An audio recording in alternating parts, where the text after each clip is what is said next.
Kemudian yang terakhir saya beri ijazah tentang Al-Fatihah ya, karena ini surat yang populer.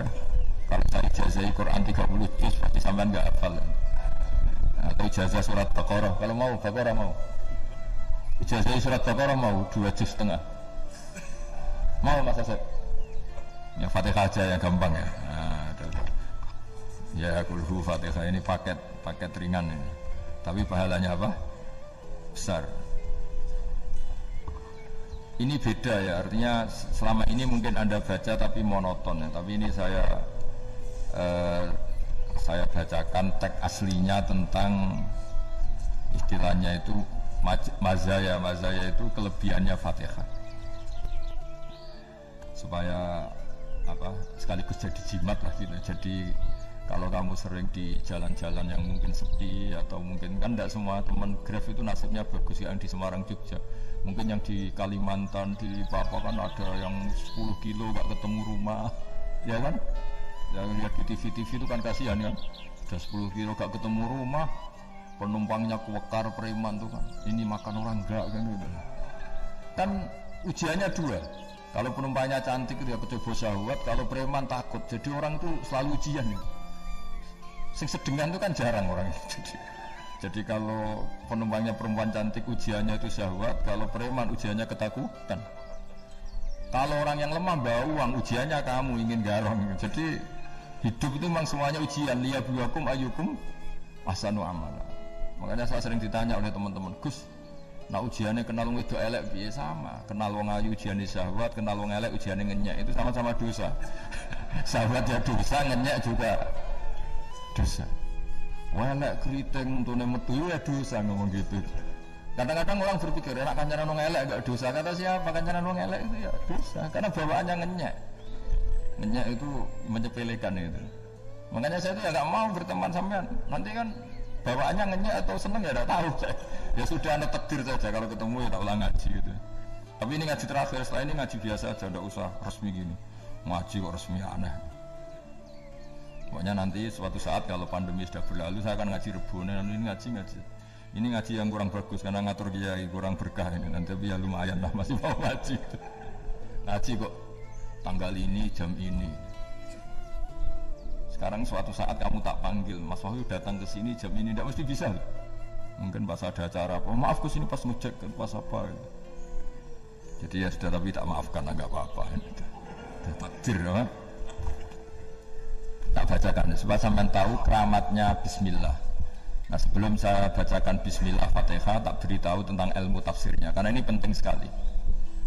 Fatihah itu dawuhnya Allah, tentu itu dawuhnya Allah. Saya ulang lagi itu kalam Allah. Tapi yang sudah diberikan kesampaian ke kita semua, sehingga seakan-akan itu menjadi dawuhnya kita ke Allah. Jangan salah loh ya, Fatihah itu dawuh Allah, tapi sudah diberikan ke kita. Jika posisi kita itu yang punya itu. Nah kenapa ini perlu dijelaskan? Karena nanti ada kalimat iyyaka na'budu wa iyyaka nasta'in. Kalau itu masih kalam Allah, berarti Allah ngomong ke kamu, ngendikan ke kamu, padamu aku menyembah. Masa Allah menyembah kamu? Nah, sehingga ilmu tafsir itu menyelesaikan itu dulu ya. Saya ulang lagi ya, sebelum sampean sering baca Fatihah, aku yakin ya sering baca. Tapi barokahnya tidak paham itu tidak pernah janggal. Tidak paham itu ya penting supaya tidak iskal, tidak janggal. Sebetulnya di kalimat itu ada yang janggal. Kalau Fatihah itu kalimatnya Allah atau kalam Allah, bagaimana dengan kata-kata iyyaka na'budu? Masa Allah ngendikan ke kita, kepadamu kami menyembah. Masa Allah menyembah kita? Maka penyelesaiannya secara ilmu tafsir gimana? Semua ulama mengatakan, bukan satu dua, semuanya mengatakan di Fatihah itu semuanya diberi kawalan kalimat. Saya ulang lagi ya, di Fatihah itu semuanya diberi awalan kalimat qulu, katakan wahai hambaku begini. Ya, katakan wahai hambaku begini. Nah, begini ini pelajaran dari Allah yang sudah diberikan ke kita. Terus kita mengatakan bismillahirrahmanirrahim, alhamdulillahirabbil, termasuk kita mengatakan iyyaka na'budu wa iyyaka nasta'in. Jangan bayangkan Allah ngendikan ke kita. Kalau Allah ngendikan kita berarti gini, hei wahyu ihdinas siratal mustaqim, tunjukkan saya jalan yang benar. Nah nanti kamu terus, ya Allah, Anda aja minta tolong saya minta tolong siapa kan, jadi panjang kan. Ya saya ulang lagi ya, jadi itu di Ulumul Quran diterangkan gimana sebelum baca Fatihah ya.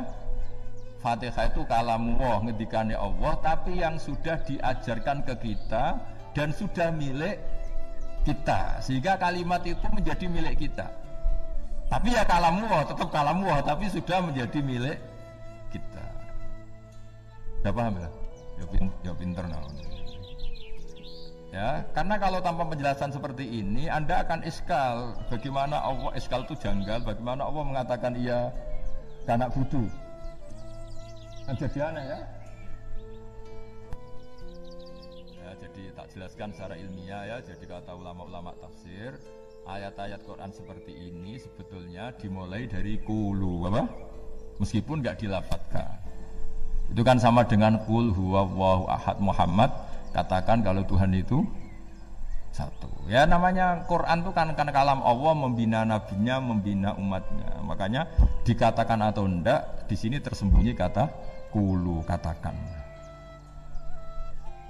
Ya. Jadi ya ibarat apa itu? Kamu ngajari anak kamu lah. Panggil jenengan bapak kula. Itu maksudnya anak itu, kalimat itu kalimat kamu, tapi kamu ajarkan ke anak kamu. Terus anak kamu bilang, Pak jenengan bapak kulo. Nah, ketika kamu mengatakan jenengan, bukan kamu mengatakan jenengan anakku, berarti anakmu itu bapakmu, kan lucu kan. Anak kamu ajari jenengan bapak kulo, kamu engkau bapak saya. Terus anak kamu mengulang jenengan atau kamu bapak saya. Berarti itu kalimat yang kamu ajarkan, tapi sekarang sudah milik anak kamu. Kalau itu kalimat kamu kan lucu, masa anak kamu bilang bapak. Nah itu seperti itu. Jadi ulama memberi solusi atau jawaban iya karena abudu. Ya itu sebelumnya ada kata-kata qulu, katakan wahai hambaku, hubungan kamu dengan saya adalah katakan iya karena abudu wa iya karena nasta'in. Terus hubungan kamu dengan saya katakan juga dalam doamu ihdinas siratal mustaqim. Jelas ya, jadi itu kalam Allah yang sudah milik kita karena diajarkan Allah untuk kita. Dong ya? Dong, gak jelas kan? Tapi bagus, gak jelas itu bagus. Kalau kamu jelas gak jadi dikrep, jadi gubernur. Min azimi fadliha kasratu asma'iha wa fadlil ukhra. Ini cerita dramatisnya surat Al-Fatihah. Qala Abu Hurairah radhiyallahu anhu inna iblisa ranna khina unzilat Al-Fatihah. Jadi iblis itu begitu kesakitan. Ini kitab Abwaabul Farad karangannya Syekh Muhammad Alawi, juga kutipan dari beberapa kitab. Yang jelas beliau sendiri juga ngutip dari beberapa riwayat di beberapa hadis. Halaman 1, 2, 3. Ketika Fatihah turun itu iblis kesakitan. Kayak orang sakit gigi lah, tersiksa sisanya karena turunnya surat apa? Al-Fatihah. Artinya kalau Anda baca Fatihah dijiwai, maka Anda melemahkan setan, melemahkan iblis. Wa qala Mujahid, khina unzilat Fatihatul kitab ronna fastama indahu asyayatin. Jadi ketika Fatihah itu turun, iblis itu terkapar lah kira-kira. Sampai dijenguk banyak setan. Jadi kemana di ICU lah kira-kira gitu kalau sekarang itu. Entah Covid entah enggak tahu. Pokoknya di ICU sampai dijenguk banyak setan. Enggak tahu bawa apa enggak tahu. Pokoknya dijenguk banyak setan. Nah nyangoni karena ini apa? Ketuanya apa? Pingsan, sakit. Jadi iblis itu sakit sampai dijenguk anak buahnya setan-setan. Ya semoga kalian semua tidak kenal setan. Kalau kenal berarti teman, apa? Wa qalu misla dzalik wa qala lahum laisa mimma taquluna syai'un walakin unzilat suratun laisa ajruqa illa an harrama alaihi nar jahannam. Saya ini bukan sakit fisik kata iblis. Kamu tidak usah jenguk saya, datangkan dokter terbaik, tidak usah. Saya ini tidak sakit fisik. Saya ini sakit karena ada surat yang diturunkan, yang pahala yang melafatkan surat itu pasti selamat dari neraka. Padahal misi terbesar saya ini supaya manusia masuk neraka. Sekarang punya tamengnya. Wah pusing kan? Ya seperti orang lah goda sampean ternyata sampean setia itu kan pusing. Nah ternyata tidak setia itu yang akhirnya ribet kan itu. Jadi iblis itu cita-cita terbesarnya kan semua orang itu masuk neraka. Nah sekarang turun satu surat yang gara-gara surat itu siapapun yang baca dijamin selamat dari neraka. Jadi walakin unzilat suratun laisa ajru qailiha illa an harramallahu alaihi nar jahannam. Karena jadi dia shock lah. Jadi kalau orang di Jawa itu bilang shock. Aduh sial nasib saya ini umat nggak bisa saya goda lagi karena tamengnya ada di punya. Qad batala kaidukum wa makrukum. Rekayasa kalian sekarang itu tidak ada gunanya semua. Nah, ini alhamdulillah di Indonesia kelihatan kan banyak yang miskin, banyak yang susah. Tapi selagi mereka masih sholat, itu keinginan mencari halal itu masih tinggi. Kayak apa kita di tengah kota, jauh dari anak istri, jauh dari tetangga. Biasanya kalau orang jauh dari anak istri tetangga kan sak karepe dhewe. Tapi yang soleh masih banyak, sudah jauh dari keluarga tetap lurus. Loh, kalau yang dekat lurus kan wajar, konangan wong akeh kan. Ini sudah jauh masih lurus. Nah ini nggak lepas dari barokahnya surat apa? Surat Fatihah tadi. Jadi karena ada surat yang menjamin pelafalnya atau qailiha terbebas dari api neraka. Wa qalat asyayatin lahu is ayyusai'in ta'muruna ya maulana. Faqala lahum idhabu wajtahidu hatta tukhfilu qulubahum hatta la yaqulu hadhihi surah. Lalu kita gimana? Jari para setan gitu. Lalu kita gimana? Terus kata iblis, sudah bikin mereka lupa sehingga tidak baca lagi. Selagi masih baca kita pasti kira.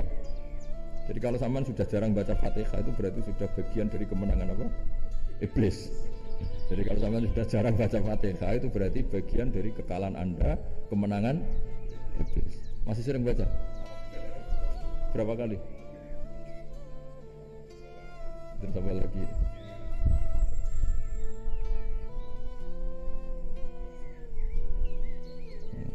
Kok 5 kali tok? Berarti pas salat fardu tok.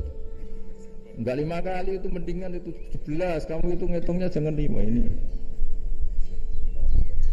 5 waktu itu berarti lumayan kan? Berapa? 17 ya? Iya. 17 ya? Ya, 17. Tapi kalau makmum tuh sering separuh kan, apalagi makmum tarawih. Ya kan? Makmum tarawih itu bacanya Fatihah ada yang sempurna enggak ya? Ya enggak lah. Baru alhamdulillah rabbil alamin mampu ruko ikut ruko ini gitu. Makmum kan yang tarawih lah Mas. Kalau tarawih jarang sempurna ya. Fatihahnya itu. Kan imam sudah ruko. Kamu bacanya Fatihah sampai mana tuh? Baru setengah ya? Ya paling pas tarawih aja kan enggak sempurna ya. Apalagi kalau imamnya sing kilat tuh, waduh malah. Nah ketika Fatihah itu sebegitu keramatnya, sebegitu topnya, itu setan rapat, singkat cerita itu yang tadi dipimpin oleh iblis yang sedang terkapar apa? Terus tadi obatnya nggak ada, cuma dia shock karena ada surat yang turun yang melafatkan itu pasti selamat dari apa? Neraka. Nah ini gimana saran Anda? Tuh, sarannya adalah bikin orang-orang itu lupa, tidak baca Fatihah. Nah ini rapatnya iblis. Idhabu wajtahidu hatta tukhfilu qulubahum hatta la yaqulu hadhihi surah. Kala yuksiru qira'ataha wa la yakunu lahum ajrun wa thawabun bal yakunu lahum adzabun wa iqabun. Jadi saya mohon selama ini Anda sudah baca, tapi mungkin hanya rutin saja. Napa rutin saja? Jadi barokahnya ngaji ini kamu punya kekuatan atau punya semangat membaca karena ini surat yang luar biasa. Ibarat gini, kalau sampean tanya, saya juga sering mikir, masa Gus hanya surat kok punya kekuatan seperti itu? Di dunia ini kata Allah, mulai Nabi Adam sampai kiamat, nggak ada yang bisa menandingi kekuatan kalimah. Kalimah itu kata-kata, nggak ada yang bisa menandingi kata-kata. Misalnya Anda nge-grab, berangkat istri cuek, berangkat cuek, itu beda dengan ketika meskipun satu kalimat, wes Pak, muga-muga dilindungi pangeran, mungkin jenengan selamat. Itu menjadi teduh dan semangatnya luar biasa karena kayak mendapat support. Jadi kira-kira kalimat itu hubungannya kita dengan Allah, Fatihah itu seperti itu. Kamu melafadzkan satu kata-kata yang dibenarkan langit bumi, dibenarkan aras, dibenarkan malaikat, dibenarkan semua penghuni di dunia ini. Sehingga itu efeknya luar biasa. Itu seperti gini ya, kamu cerai sama istri, terus nikah lagi katut babon.